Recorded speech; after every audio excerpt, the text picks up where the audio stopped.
ಎಲ್ಲರಿಗೂ ನಮಸ್ಕಾರಗಳು. ನನ್ನ ಹೆಸರು ಮಿಸ್ತ್ರಿಯಾ, ಸರ್ಕಾರಿ ಮಾದರಿ ಹಿರಿಯ ಪ್ರಾಥಮಿಕ ಶಾಲೆ ಪ್ರಾಂತ್ಯ. ನಾನು ಈಗ ರಾಕ್ ಸ್ಮಾರ್ಟ್ ಅಂಗಡಿಗೆ ಬಂದಿದ್ದೇನೆ.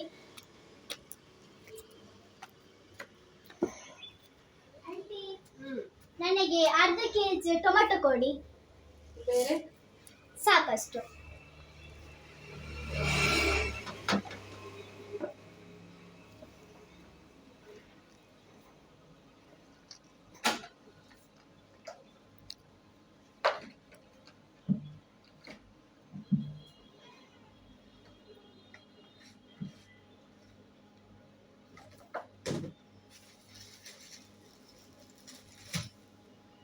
ಅದಕ್ಕೆ ಹಾಕಬೇಡಿ. ನನಗೆ ಸಂಧ್ಯಾ ಮೇಡಮ್ ಹೇಳಿದ್ದಾರೆ, ಪ್ಲಾಸ್ಟಿಕ್ ಬಳಕೆ ಮಾಡಬಾರ್ದು, ಬಟ್ಟೆ ಚೀಲಕ್ಕೆ ಹಾಕಿ. ಮೇಡಮ್ ಕೊಟ್ಟಿದ್ದಾರೆ ನನಗೆ.